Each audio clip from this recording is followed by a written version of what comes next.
Hello everyone. Welcome to my video series on famous Bible figures, those extraordinary, ordinary people of the Bible. Today is my fourth video installment of my study of Moses, an extraordinary, ordinary man. Go ahead and click on the like and subscribe button if you like what I am saying to you today regarding the study of Moses. Okay, let's go where I left off on segment 3. On segment 3, where I left off is the fact that Moses, he lived for 120 years, and you can divide his life into three 40-year segments. And those segments are the first 40 years he spent his life in Egypt, from birth until the time that he was exiled into the desert, and he thought he was a somebody at that time. The second 40-year segment is when Moses was in the desert and he learned that he was a nobody.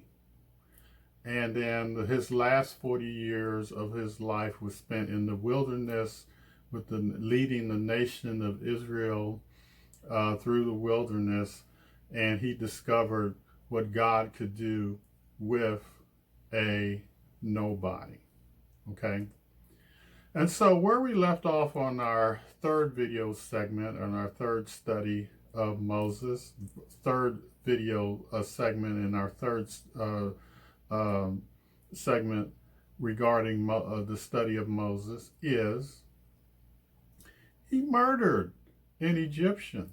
Okay, at that time Moses was prince of Egypt. He was a prince of Egypt, and he was a very accomplished person. Okay, the Bible says that he had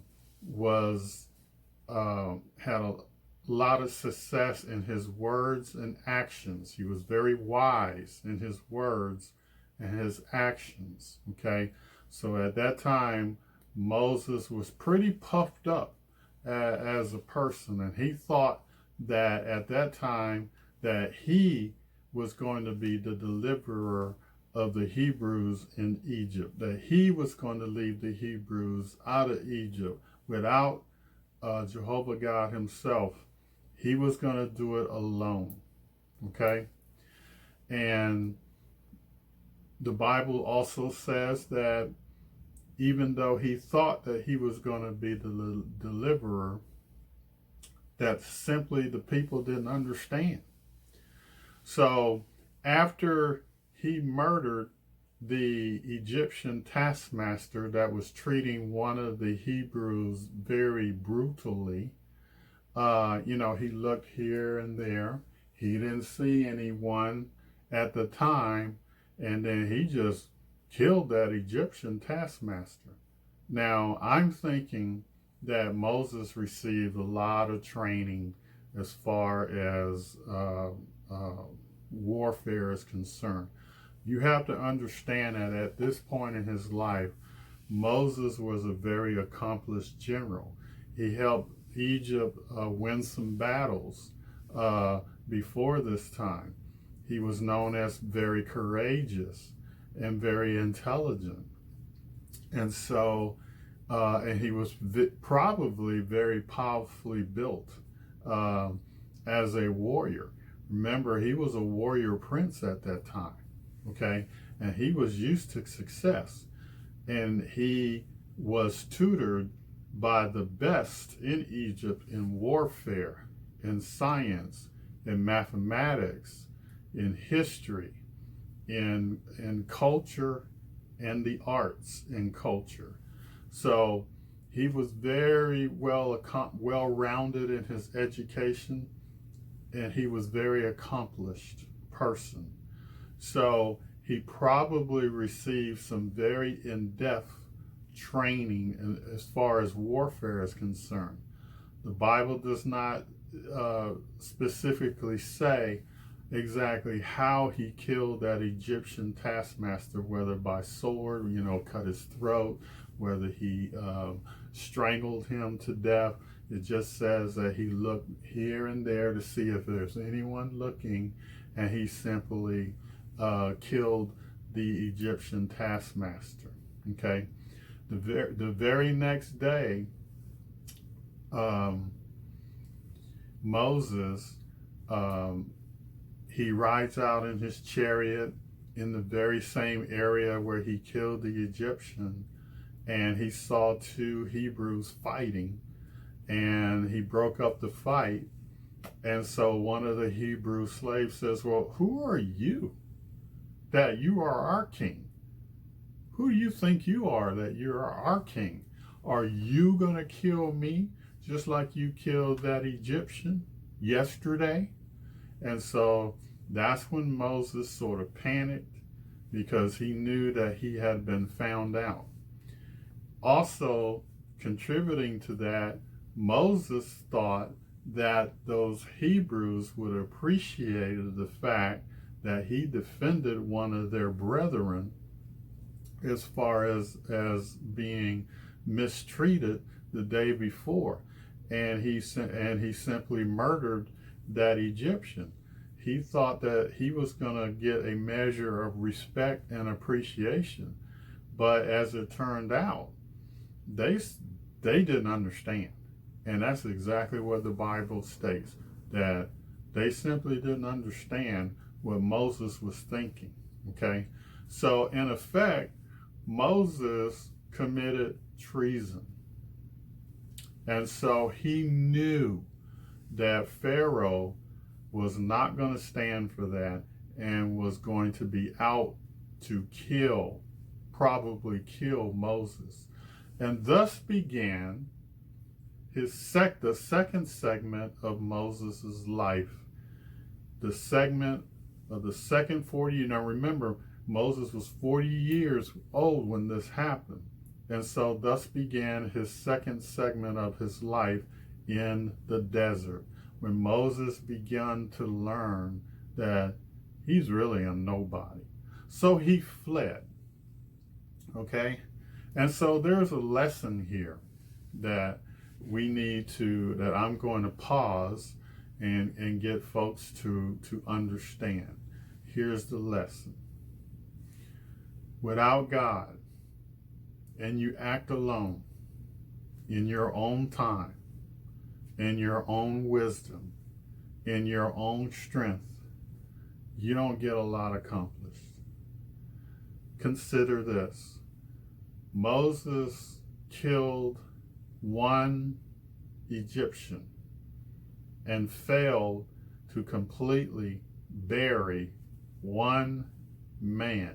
Even though it takes some strength to do so, he failed to bury completely or cover up the fact that he killed one person. Consider this. Later on in his life, when he was commissioned by Jehovah God himself to part the Red Sea, guess what God allowed him to do? Through the actions of God himself, in cooperation with Moses, he buried a whole Egyptian army through the Red Sea. You can either not completely bury and get away with killing one man, or you can destroy a whole army of Egyptians by the power of God. Which would you rather do? He failed to wait on the Lord, and in the Lord's wisdom, and in the Lord's time, and in the Lord's place. He failed, and so he had to pay the price. And he entered the desert school, the school of the desert. Okay? And so he escaped, and the Bible doesn't say that he escaped by horse or by chariot or by foot, doesn't really specifically say, but the Bible does state that he escaped to the land of Midian, and he stopped at a well. And at that well appeared the 7 daughters of Jethro, who was a priest in Midian. Okay? Now, at the beginning of his desert training, where he's learning to be a nobody, God allowed him to be a deliverer. He saved those 7 daughters from shepherds who were harassing them at the time. So he delivered 7 ladies from being harassed by shepherds, because he defended them and he fended them off. Consider how much training, how much power. He had to be a powerful man, because there was more than one shepherd that he was fighting off to help those 7 girls. Consider the powerful prince being a deliverer for those 7 young ladies. And he also, now this gives you a indication of Moses's character. He also watered the flock. Okay?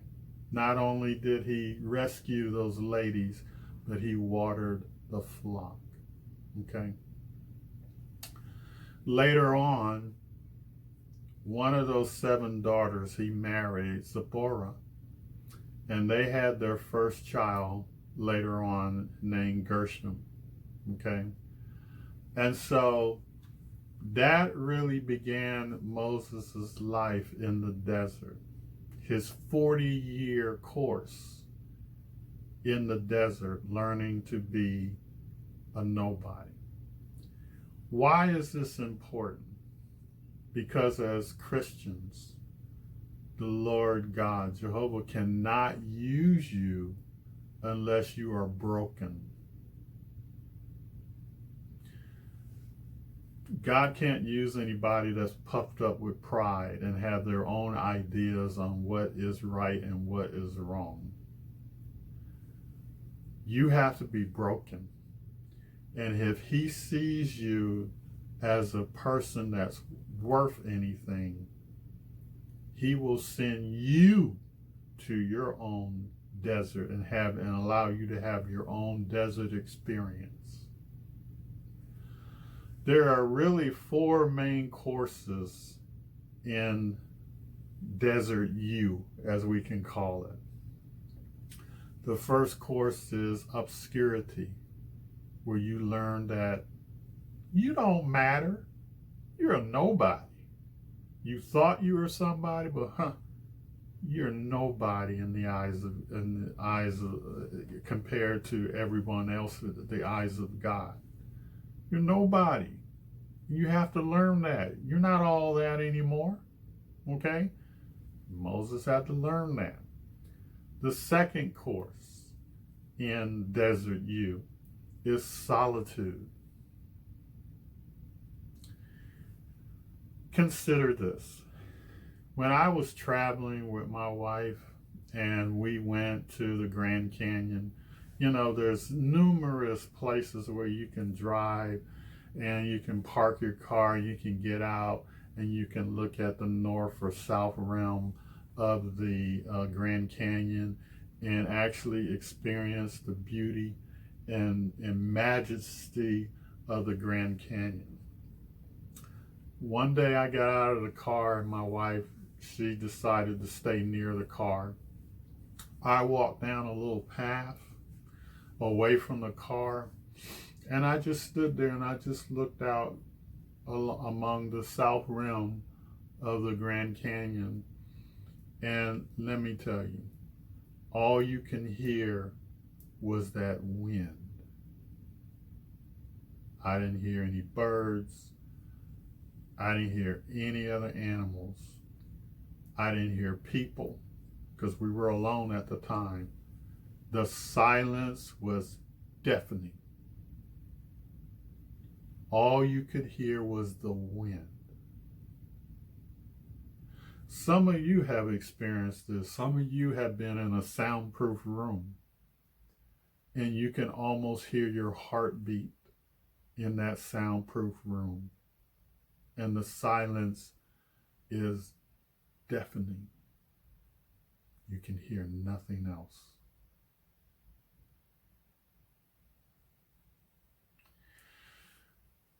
The only thing that you can hear is the voice of God in your head.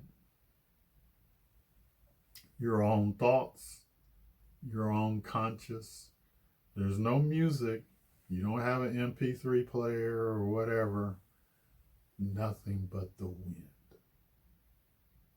And Moses spent 40 years hearing nothing but maybe the bleating of sheep and nothing else for 40 years. He didn't hear the voice of God until after the second 40-year period was over. God did not speak to Moses at that time. He had to learn his desert experience on his own. And the last course is probably the most difficult course. It's Patience 101.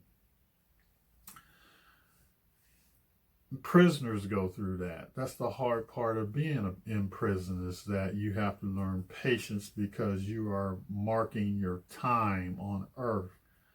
Routines, day after day, year after year, following a established routine. You're just simply marking your time and marking your time on this earth, okay? Many of you are actually, you don't have to be in a desert to have a desert experience. That's what I'm trying to tell you. Many of you are experiencing your own desert experience. What do I mean by that? Many of you are lonely and somewhat depressed because you have longed for a companion in life, a loved one that you consider aligning yourself with through marriage for the rest of your life. And you haven't found that special one, that special person. And the pain in your heart and in your soul is deep. Many of you ladies out there, you hear your biological clock ticking. And you are in despair that you may never find that companion through life, that special someone in life that you long desired. And you see other people have that special someone and you don't have. And you're forced to wait on the Lord. Either you can go Moses' way and not completely bury that corpse, or you can go the Lord's way and bury a whole army. And so you're compelled to follow the Lord in his time, in his place, with his method. It's called patience. And you're in that desert right now, many of you, and it's killing you. I know. Loneliness can be a devastating thing. It can cause you to be depressed and give you a sense of insecurity and anxiety that you'll never measure up to finding that special someone in your life. Or you could have been a person that has lost a loved one who has died or has simply left your intimate arrangement, whether it's marriage or you decide to live with that person, they have left you. And you become a person that's now in the desert. Okay? And so many of you are experiencing a desert experience. It's testimony time. And I only have very little time to go through my testimony, so I won't bore you with all the details of my testimony. Okay? I was once, and this is my desert experience, okay? So I want you to know I do understand what Moses was going through and kind of what you are going through. This allows me to be aligned with you in your experience and Moses and his experiences, okay? Here's my testimony to you. I've been an educator for 38 years. And 10 of those years, I was a administrator, namely an assistant principal. And when I became assistant principal, I began to understand what being an assistant principal is all about. And I was good, to tell you the truth. I was good. Now, was I puffed up with pride like Moses? I don't think I was, because I became an assistant principal late in the game. So I don't think I was. But I was so good that when I walked down the halls, the kids scattered, because they knew that if I caught them hanging out by their locker not doing anything, they were going to get a directive from me personally in my office about what they should or should not be doing. In the cafeteria, I was the only one that had cafeteria I was so good at this. I had cafeteria duty by myself. I allowed my other peers who were administrators to go and do their little meetings and stuff during lunch duty. I had maybe 300-400 kids alone in the cafeteria administering them. It was just me and the custodians. In the classroom, I showed up. If you had a write-up or you did something wrong, I showed up in your classroom to come get you. I didn't send a notice. I came to get you. If you were habitually tardy, I would be sitting in your seat waiting on you to enter the classroom because I knew that you were going to be tardy. I remodeled my in-school suspension room. Even during spring break, I remodeled the whole in-school suspension room. I did all these things to make the school better. And yet one day, I received a notice from my supervisor, the head principal, the building principal, that I was being placed on a growth plan. I didn't understand it. And I had no due process. I was just told that I was being placed on this growth plan. I searched and searched and asked and prayed. What did I do that was wrong? That person that was my supervisor never fully told me what I did to improve. I was just placed on a growth plan, and that was it. My theory is she couldn't take the fact that I had so much influence over the students and the staff at that time. And she got insecure and she got scared, and she she connived and found a way to get rid of me. So she put me on a growth plan. The next thing you know, I was demoted and sent back to the classroom as a teacher. This is what happened. The Lord simply closed that door and he opened another one. And I entered my own desert experience. Imagine seeing people that I used to supervise promoted to building principals, going to my work location under a principal that I used to supervise every day for 10 years until I retired, of course. So, yes, I understand for those of you that lost that promotion for no reason, that lost that job for no reason, that lost that loved one for no reason, that have been placed in the desert of your life for seemingly no reason. But I have to have faith in the Lord that this is what he wants from me. So before I go, I'm going to simply say, thank you for your time, this time.